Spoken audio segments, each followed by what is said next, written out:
The courtroom was deathly silent. The judge's gavel crashed down, delivering a verdict that shattered Michael Carter's life. Guilty, a decorated officer with 15 years on the force, Michael sat handcuffed, staring at the floor. Despite his repeated claims of innocence, the jury had ruled against him. It was a setup, he was certain, the evidence planted. But it wasn't the weight of the sentence that crushed him. It was knowing he'd have to leave Luke, his loyal K-9 partner, behind. Luke sat near the back of the courtroom, his sharp gaze locked on Michael. He was more than a partner. He was Michael's constant companion through life-or-death moments. Now, facing the lowest point of his life, the thought of never seeing Luke again was unbearable. As the judge rose to leave, Michael's voice broke the tense silence. "Your Honor," he said, his voice cracking, "before I'm taken away, I have one last request. Please, let me say goodbye to Luke." A murmur rippled through the courtroom. The judge paused, studying Michael for a long moment before finally nodding. 3 minutes, he said, his voice firm but sympathetic. The second Luke was released, he sprinted toward Michael, his claws clicking loudly on the floor. Michael dropped to his knees, pulling Luke into a tight embrace. "I'm so sorry, buddy," Michael whispered, tears streaming down his face. "I let you down. I won't be there anymore," Luke whimpered, nuzzling into Michael's chest. But then, something changed. Luke's body tensed, and his nose began working frantically against Michael's jacket. He tugged at the fabric, barking sharply. The sudden sound broke the solemn stillness of the courtroom, drawing every eye. "What's the dog doing?" the judge asked, frowning. Luke pulled harder, his sharp barks echoing off the walls. An officer cautiously stepped forward and began to check Michael's jacket. The tension in the room became suffocating. Then, with a metallic clink, a small object fell to the floor. It was a recording device. The prosecutor's face went pale. He rushed forward, his voice shaky. "This proves nothing," he snapped, trying to regain control of the moment.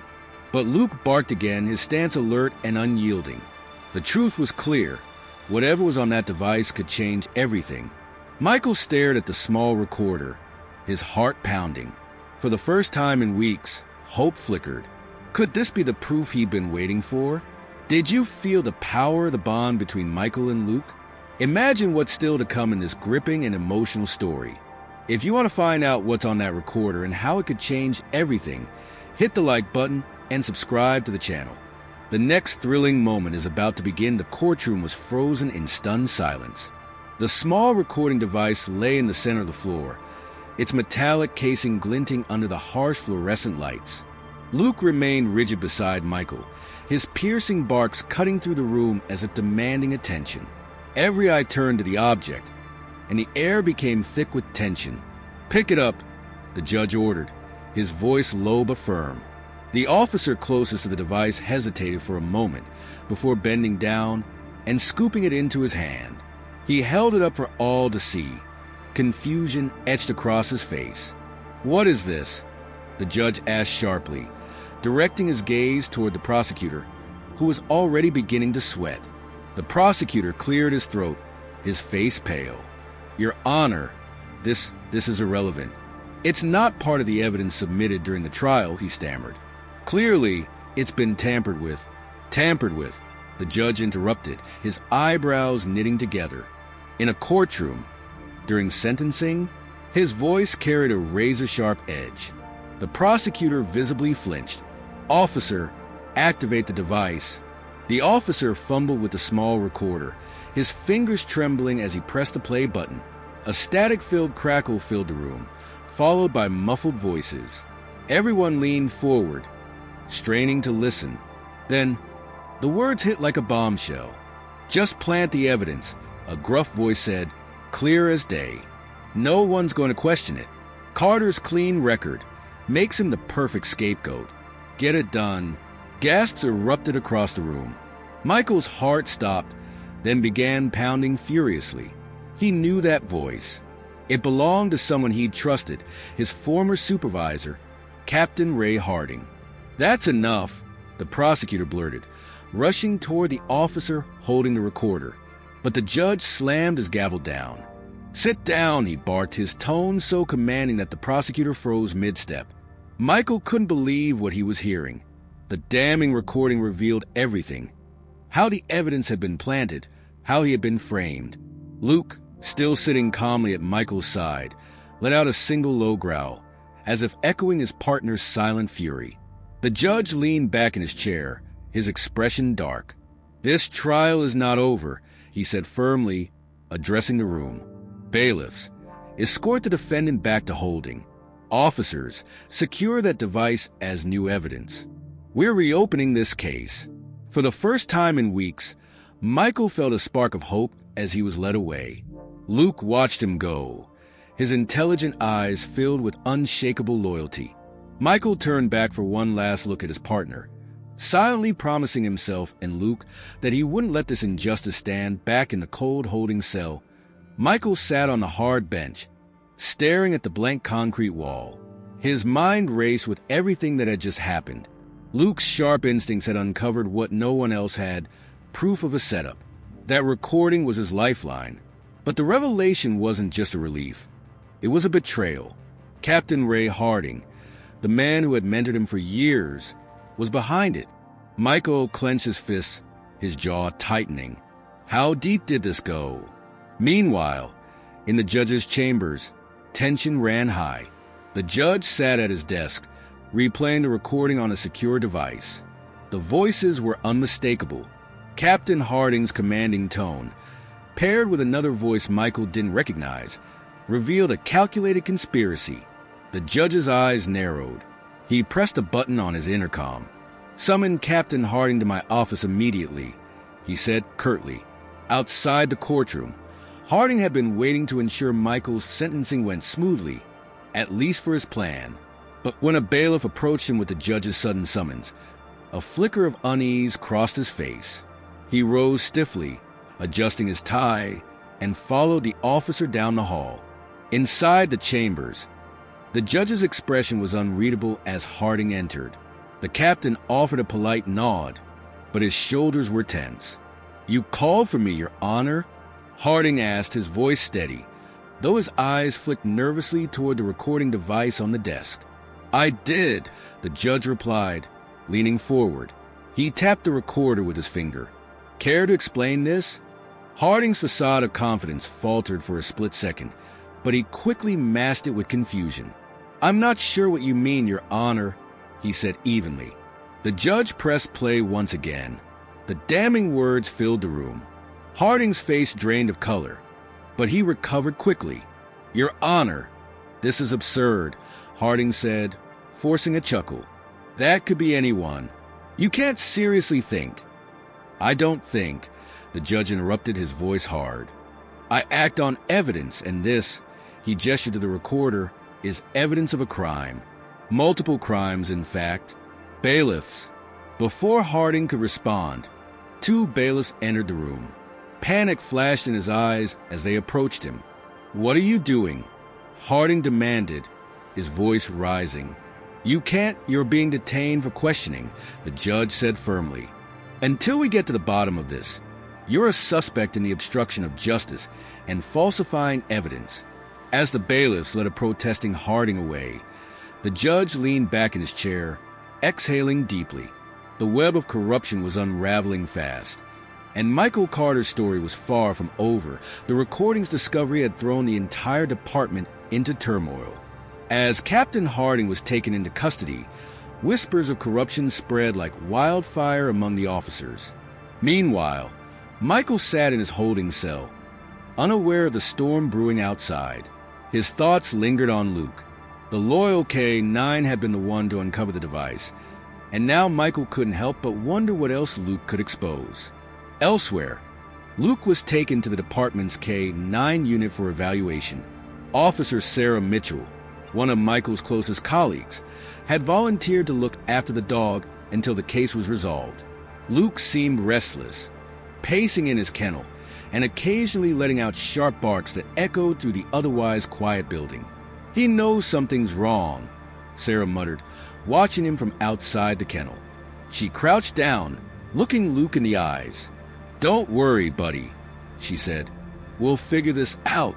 But as Sarah stood up, her gaze shifted to Luke's nose, which was pressed against the gate, sniffing intently at her jacket. Her stomach churned. Was this behavior connected to Michael's case, or was she imagining things? She hesitated for a moment before opening the kennel door. "All right, boy," she said, grabbing Luke's leash. "Let's see if you're trying to tell us something." She brought Luke to Michael's locker in the department storage room. The dog immediately began sniffing and pawing at the lower compartment.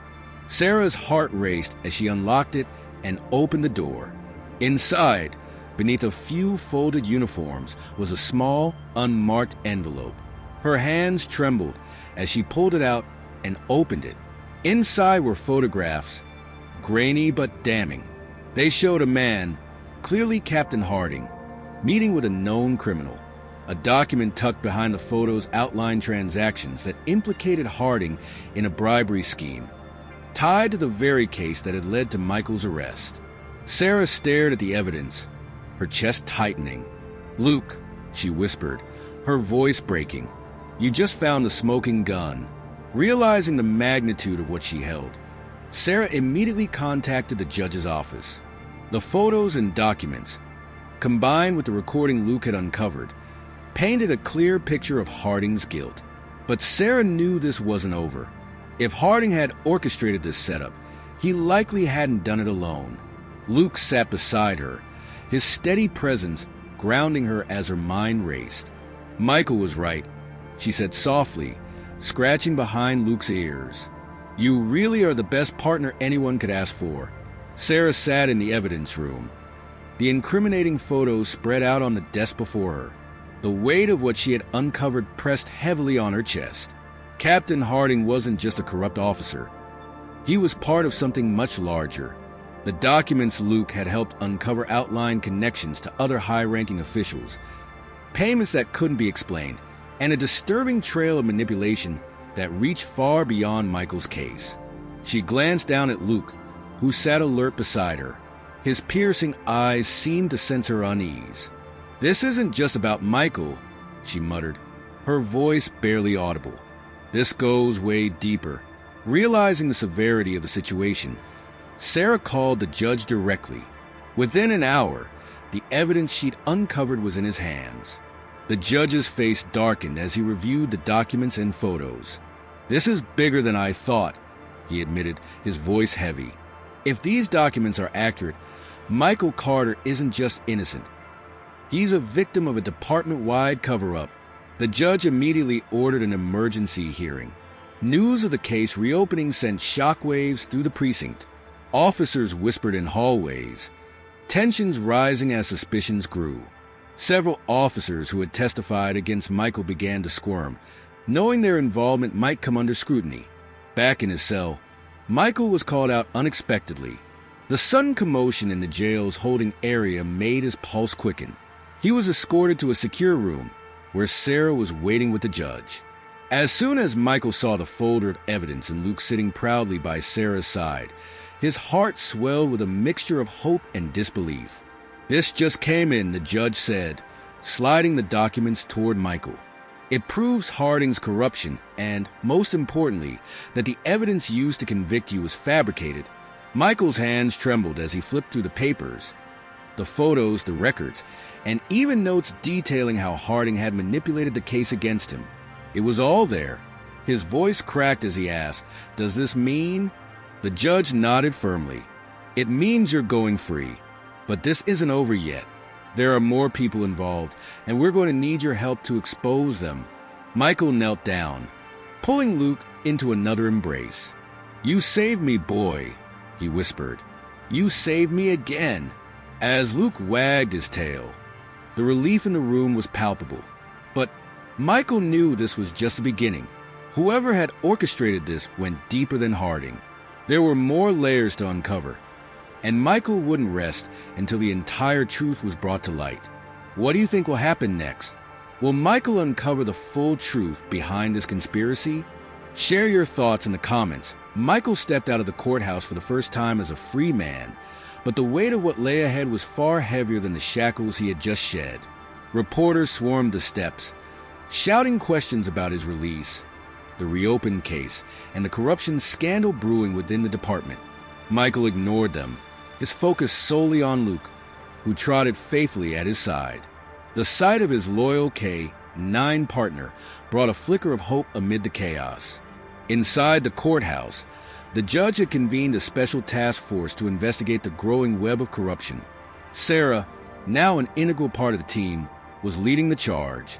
The photos, recordings, and financial records Luke had helped uncover pointed to a sprawling network of bribery and evidence tampering, involving multiple officers and even external players. Captain Harding was just the tip of the iceberg. "Michael," Sarah said, catching up to him outside the courthouse, "we need your help. No one knows this department better than you." Michael hesitated, his jaw tightening. He had spent his entire career trusting the badge, believing in the integrity of the system. Now, that trust was shattered. But as he looked down at Luke, the dog's calm, determined eyes reminded him of why he had joined the force in the first place. "I'm in," he finally said, "but I'm not doing this for the department. I'm doing it for the truth and for every officer who's still fighting for what's right." The investigation began in earnest. Sarah and Michael worked tirelessly, piecing together timelines, cross-referencing cases, and interviewing officers who had worked closely with Harding. Some were willing to cooperate, but others stonewalled, their silence raising more suspicions. Luke played a surprising role, sniffing out hidden files and leading them to overlooked evidence during searches of Harding's office and locker. One night, while sifting through a pile of old case files, Sarah discovered a list of names, officers, local politicians, and known criminals linked to suspicious payments and unsolved crimes. The deeper they dug, the more dangerous the trail became. It was clear that this wasn't just about Michael's case. It was about an entire network of people who had used their power to cover up crimes and destroy anyone who stood in their way. "Michael," Sarah said, her voice heavy with concern, "if we push this any further, we're going to make enemies. Dangerous ones." Michael looked up from the file he was studying. "We've already made them," he said, "but I'm not stopping. Not until the whole truth comes out." Luke let out a soft bark, as if in agreement. Michael reached down to scratch the dog behind the ears, his resolve hardening. They weren't just fighting for justice anymore. They were fighting for everyone who had been silenced, betrayed, or framed.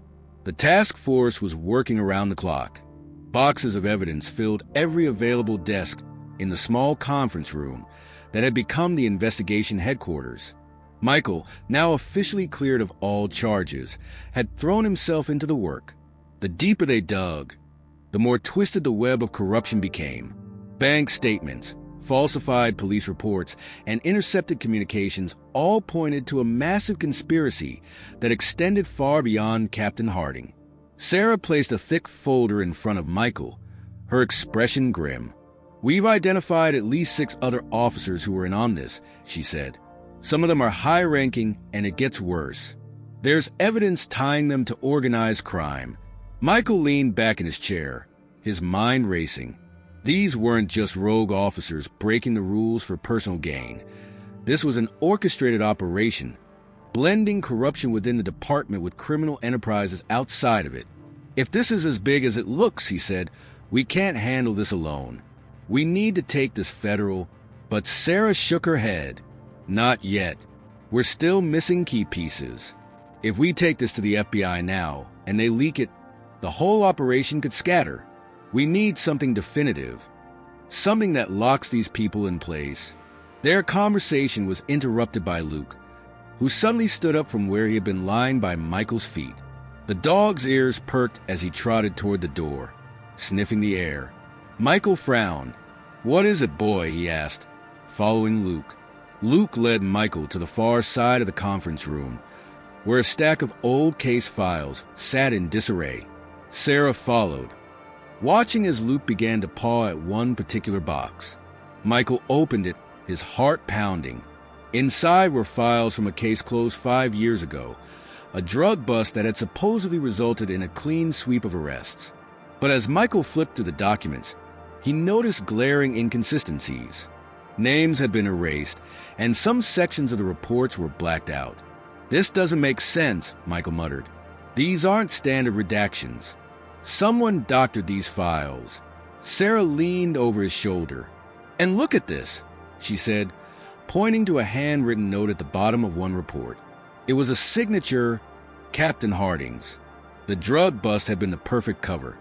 But the evidence in the box suggested that the operation had been a smokescreen to eliminate rivals in the drug trade, while shielding certain criminals who were paying off the department. Michael clenched his fists. "They were playing both sides," he said, anger lacing his voice, "and they ruined good officers' lives to do it." As they continued sifting through the files, Michael's phone buzzed. It was a text from an anonymous number. "You're digging too deep. Stop, or you'll regret it." He stared at the screen for a long moment before showing Sarah. She looked up at him, her face pale but determined. "They're scared," she said. "That means we're getting close." Michael glanced at Luke, who sat calmly by his side, as if ready for whatever came next. "Let them come," he said. "We're not stopping now." Michael stared at the text on his phone. "You're digging too deep. Stop, or you'll regret it." The message sent a chill through him. It wasn't just a vague warning. It was a direct threat. He showed it to Sarah, who leaned over the desk, her expression grim. "This isn't random," she said quietly. "They know exactly what we're working on. They've been watching us." Her words hung heavy in the air, the weight of their situation settling in. As the rest of the team left for the night, Michael and Sarah stayed behind, determined to uncover the missing piece of the puzzle. Luke lay by Michael's feet, his ears occasionally twitching as he rested. "We're close, but we're still missing the key," Sarah said, sifting through the files. She pointed to a document Michael hadn't noticed before. "Look at this. Every major bribe and erased report ties back to one name, AR. Are they the one pulling the strings?" Michael's eyes narrowed as he stared at the initials AR. He muttered, "They've stayed hidden this long, but if we find them, this whole operation crumbles." Suddenly, Luke stood up, his body tense. His ears flicked forward, and he let out a low growl. Michael looked down at him, alarmed. "What is it, boy?" he asked. But before Sarah could answer, the lights in the conference room flickered and then went out completely. The room was plunged into darkness. Sarah froze, her hand instinctively reaching for her weapon. "That's not a power outage," she said, her voice low and steady. The sound of breaking glass shattered the silence, followed by the unmistakable thud of footsteps outside the door. Michael's heart raced as adrenaline surged through his veins. He motioned for Sarah to take cover. "We're not alone," he whispered. Luke crouched low, his growl deepening, his sharp eyes fixed on the doorway. Whoever had sent the text wasn't bluffing. They had come to stop the investigation. The footsteps grew louder, inching closer. Michael gripped his weapon tightly, his mind racing through the possibilities. "Stay close, Luke," he whispered. Sarah locked eyes with him, her expression resolute. "Whatever happens," she said, "we don't let them win." As the door creaked open, Luke leaped forward, his instincts sharp and ready. Michael steadied his aim, prepared for whatever was about to come through that door. They were under attack, and the fight to expose the truth had just turned deadly. The door burst open, and chaos erupted in an instant. A shadowed figure stepped into the room, their weapon drawn. Before they could react, Luke lunged with incredible speed, clamping his jaws onto the intruder's arm. The man let out a guttural scream, dropping his weapon as he tried to shake the dog off. Michael didn't hesitate. He swept the gun away with his foot and trained his own weapon on the second figure, now rushing through the doorway. "Don't move," Michael shouted, his voice cutting through the chaos.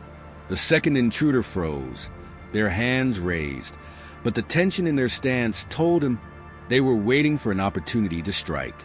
Behind him, Sarah had taken cover and was calling for backup on her radio, her voice steady but urgent.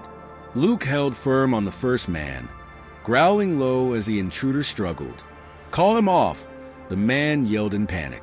Michael stepped forward, his gun steady. "Drop them first," he shot back, motioning toward the others outside. He could hear more footsteps echoing in the hall, heavy and deliberate. Whoever these people were, they hadn't come to negotiate. The man didn't respond, but before Michael could press further, another deafening sound filled the air. Tear gas canisters being thrown into the room. Thick, acrid smoke began to fill the space, stinging their eyes and throats. "We're out of time," Sarah yelled, grabbing the files they'd been working on. "We need to move." Michael whistled sharply, and Luke immediately released his grip on the man's arm, retreating back to Michael's side. The team moved quickly, ducking low to avoid the gas as they pushed toward the emergency exit at the back of the room. Gunfire erupted behind them, bullets pinging off walls and furniture. Michael could feel his pulse pounding in his ears as he covered Sarah and Luke, firing back to slow their pursuers. Bursting through the exit, they found themselves in the dark alley behind the building. Sarah clutched the files to her chest, gasping for air.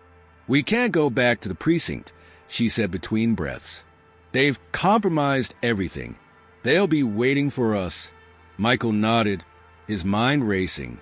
Whoever AR was, they were playing for keeps. But as he looked down at Luke, who stood at his side, panting but unshaken, Michael felt a surge of resolve. "Then we finish this on our terms," he said. "We're not running anymore." The safe house was eerily quiet. Michael, Sarah, and Luke had retreated there after narrowly escaping the attack at the precinct. The small cabin, hidden deep in the woods, was their last refuge.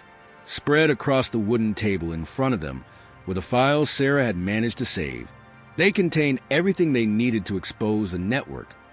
Transaction records, names, and ties to AR, the shadowy figure who had orchestrated everything. Sarah flipped through the files, her fingers trembling slightly. "This is it," she said. "If we can get this to the press or federal investigators, they won't be able to cover it up. The entire operation will crumble." Michael nodded, but his eyes stayed fixed on the window, scanning the tree line. He knew it wasn't over. Whoever had attacked them wouldn't stop until they were silenced.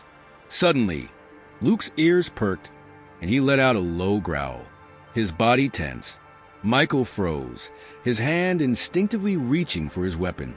"They found us," he whispered. Sarah looked up, her face pale but determined. "How?" "We've been careful." Michael shook his head. "It doesn't matter. They're here." The first shot shattered the stillness, breaking through the cabin's window. Glass sprayed across the room as Michael shoved Sarah behind the table for cover. Luke barked furiously, standing his ground at Michael's side. More shots rang out, the attackers closing in. Michael took a deep breath, adrenaline flooding his veins. "Stay down," he told Sarah. "Luke and I will hold them off." He and Luke moved in perfect sync as the attackers breached the front door. Michael fired, taking out one of the intruders. Luke lunged at another, his powerful jaws bringing the man to the ground. But the attackers kept coming. Sarah crawled toward the files, grabbing the most important documents and stuffing them into a bag. "Michael," she shouted over the gunfire, "we need to get these out of here now." Michael nodded, his face grim. "Go. Luke and I will cover you." Sarah hesitated for a split second before slipping out the back door, disappearing into the darkness with the evidence in hand. Michael and Luke held their ground, pushing back the attackers with every ounce of strength they had. Just as the last intruder fell, sirens echoed in the distance. Backup had finally arrived. Days later, the story broke nationwide. Sarah had delivered the files to a trusted journalist, and the resulting expose brought the entire network crashing down. Arrests were made at every level, from corrupt officers to AR himself, revealed to be a powerful local politician who had been using the police department as his personal enforcers. Michael was hailed as a hero, though he brushed off the attention. Standing on the porch of his home, he watched Luke play in the yard, The loyal dog had saved him more times than he could count, and their bond had grown unbreakable. "We did it, boy," Michael said softly, kneeling to scratch behind Luke's ears. "It's over." Luke wagged his tail, leaning into Michael's touch, his sharp eyes calm for the first time in weeks. For Michael, it wasn't just the end of a battle. It was the start of something new. He'd fought for justice, not just for himself, but for the people who'd been silenced and betrayed. And as he watched Luke chase after a ball in the golden light of the setting sun, he knew they'd earned this moment of peace. What an incredible story, right? If it touched your heart, consider supporting the channel. Thanks for watching, and don't forget to subscribe.